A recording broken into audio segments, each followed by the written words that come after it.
Time consuming है, reach ज्यादा है, सब्सक्राइबर्स भी ज्यादा मिल जाते हैं। 26 में शॉर्ट ज्यादा बनाएं या लॉन्ग ज्यादा बनाएं? 2025 पूरा निकल चुका है, सिर्फ दिसंबर बचा है, अब आ गई है बारी 2026 की। एक साल से हम मेहनत कर रहे हैं, अपने चैनल को खड़ा करने में लगे हुए हैं, लेकिन समझ नहीं आ रहा शॉर्ट्स पे काम करें या लॉन्ग पे काम करें। एक ही चैनल पे दोनों बनाने चाहिए या दोनों के लिए अलग अलग चैनल बनाना चाहिए?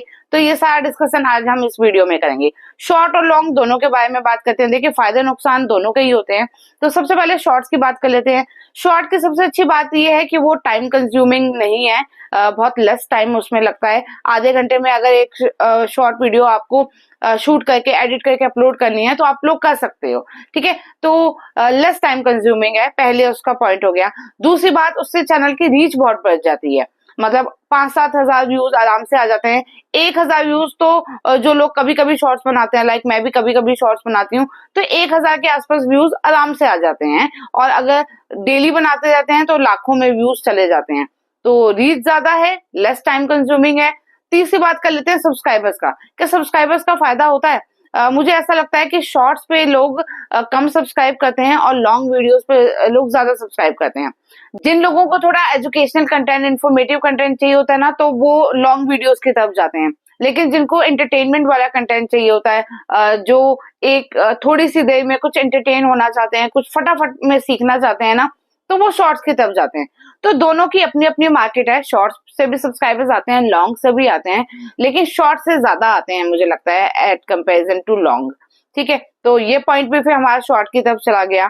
अब बात कर लेते हैं रिवेन्यू की, कि रिवेन्यू कितना जनरेट होता है लॉन्ग वीडियो का और शॉर्ट वीडियो का। जहां तक मेरा मानना है, पर लाख व्यूज पे, 1,00,000 व्यूज अगर आपके एक शॉर्ट वीडियो पे आ रहे हैं ना, तब आपके 1 से 2 डॉलर आपके शॉर्ट वीडियोस में बनते हैं। क्योंकि 1,000-2,000 व्यूज आने से तो कोई एक आधा रुपया ही बनता है, उससे ज्यादा नहीं बनेगा। हाँ, अगर कैटेगरी बहुत ज्यादा अच्छी है, कोई फाइनेंशियल कैटेगरी है, तो उसमें ज्यादा बन सकते हैं, 8-10 रुपए बन जाते हैं। लेकिन 1,000 व्यूज का सिर्फ 1 रुपया ही बनता है। लाख व्यूज आएंगे आपके तो आपका जाके 1 डॉलर बनेगा। क्लास बात और कर लेते हैं शॉर्ट्स के लिए, कि शॉर्ट्स में हम अपने प्रोडक्ट्स को टैग कर सकते हैं। यानी कि जो शॉर्ट्स होती हैं वो हमें एफिलिएट मार्केटिंग में बहुत ज्यादा हेल्प करती हैं। और आपको पता है, आगे चल के जब चैनल ग्रो होता है तो खाली एडसेंस की इनकम से कोई बेनिफिट नहीं होता, हमें बाकी रास्तों से भी इनकम करनी होती है।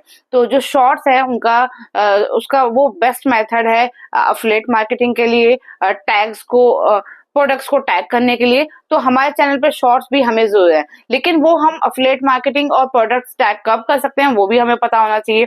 उसको करने के लिए हमारी लिमिट होती है 10,000 सब्सक्राइबर्स। तो यानी कि अगर जब तक आपके चैनल पे 10,000 सब्सक्राइबर्स नहीं होते हैं, तब तक आप एफिलिएट भी नहीं कर सकते हो, प्रोडक्ट्स को टैग भी नहीं कर सकते हो।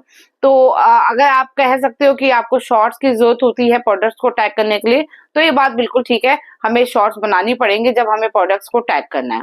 तो शॉर्ट्स का कंक्लूजन क्या आया? शॉर्ट्स का कंक्लूजन ये आया कि लेस टाइम कंज्यूमिंग है, रीच ज्यादा है, सब्सक्राइबर्स भी ज्यादा मिल जाते हैं, हम प्रोडक्ट्स को टैग भी कर सकते हैं, लेकिन रिवेन्यू थोड़ा सा कम होता है। अब बात कर लेते हैं लॉन्ग की। लॉन्ग जो है वो टाइम कंज्यूमिंग थोड़ा सा ज्यादा होता है, आपको उस पर स्टडी ज्यादा करनी पड़ती है, एक डीप रिसर्च निकालनी पड़ती है। अगर 8 से 10 मिनट की आपकी वीडियो है तो मैं कहूंगी ऑन एन एवरेज आपको आधा सा 1 घंटा आपको शूट करने में, स्क्रिप्ट रेडी करने में लग जाएगा, 1 घंटा आपको एडिट और अपलोड करने में लग जाएगा। तो 2 से 3 घंटे, 2.5 घंटे आपको एटलीस्ट चाहिए, 2 से 3 घंटे आपको कम से कम चाहिए एक 10 से 15 मिनट की वीडियो को रेडी करने में। तो टाइम कंज्यूमिंग जो लॉन्ग वीडियोस है वो थोड़ी सी ज्यादा होती हैं।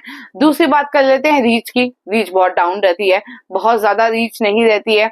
जो आपके मेरे जैसे चैनल हैं जिनके 1,000-2,000 सब्सक्राइबर्स हैं, उनके 100-200 व्यूज ही मुश्किल से आ पाते हैं लॉन्ग वीडियोस के। तो चैनल की रीच कम रहती है लॉन्ग वीडियो से। थर्ड बात कर लेते हैं रिवेन्यू की। तो रिवेन्यू थोड़ा सा जो लॉन्ग वीडियोस में है वो अच्छा होता है, एड्स भी चलती हैं, तो एड से भी रिवेन्यू मिल जाता है। तो लॉन्ग वीडियो से ऑन एन एवरेज हमारा रिवेन्यू ज्यादा होता है। लेकिन आगे बात करते हैं एफिलिएट मार्केटिंग की और प्रोडक्ट्स टैग करने की। तो हाँ, आप एफिलिएट मार्केटिंग और प्रोडक्ट्स टैग आप अपनी लॉन्ग वीडियो में भी कर सकते हो। लोग डिस्क्रिप्शन में लिंक्स लगा देते हैं, तो ये काम आप लॉन्ग वीडियो से भी कर सकते हो। अगली बात कर लेते हैं सब्सक्राइबर्स की। तो सब्सक्राइबर्स बहुत कम लोग ही होते हैं जो हमें लॉन्ग वीडियो से सब्सक्राइब करते हैं। ये आपने भी देखा होगा, शॉर्ट्स पे सब्सक्राइबर्स इजीली आ जाते हैं, लॉन्ग पे सब्सक्राइबर्स बहुत मुश्किल से आ पाते हैं। इवन जो लोग देख रहे होते हैं वो भी हमें बहुत ही कम होता है, 50% की रेशो होती है, लोग हमें सब्सक्राइब करते हैं, बाकी लोग सब्सक्राइब किए बिना भी हमारे चैनल को देखते रहते हैं। तो अगर शॉर्ट और लॉन्ग दोनों का कंपैरिजन किया जाए तो दोनों के ही अपने फायदे और दोनों के ही अपने नुकसान है। मेरा जो मानना है, मेरा मानना ये है कि 2026 में हमारी स्ट्रेटेजी ऐसी होनी चाहिए कि हमें दोनों का कॉम्बिनेशन अपने चैनल पे रखना है। अगर चैनल की रीच बहुत ज्यादा करनी है तो आपको दिन की 5 से 7 शॉर्ट्स डालनी ही पड़ेंगी चैनल पे, तभी आपकी रीच ज्यादा होगी, ज्यादा लोगों तक आपका चैनल भेजा जाएगा, लोग ज्यादा देखेंगे तो वो आके लॉन्ग पे भी जाएंगे।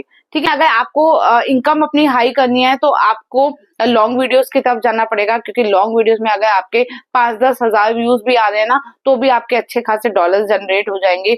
आप उसमें भी प्रोडक्ट्स टैग कर सकते हो। तो इनकम के मामले में आपको लॉन्ग पे जाना होगा, और अगर आपको रीच चैनल की ज्यादा चाहिए, टाइम कम लगाना है, तो आपको शॉर्ट्स पे जाना होगा। लेकिन 2026 में मैं आपको यही कहूंगी कि आप दोनों का कॉम्बिनेशन पे काम करो, क्योंकि रीच भी बहुत ज्यादा जरूरी है और रेवेन्यू तो जरूरी है ही। तो हमें दोनों का कॉम्बिनेशन अपने चैनल पे रखना चाहिए। हमारा ऐसा पैटर्न होना चाहिए कि 1 से 2 लॉन्ग वीडियोस हमारी डेली आए और बीच बीच में हम शॉर्ट्स भी बनाते रहें।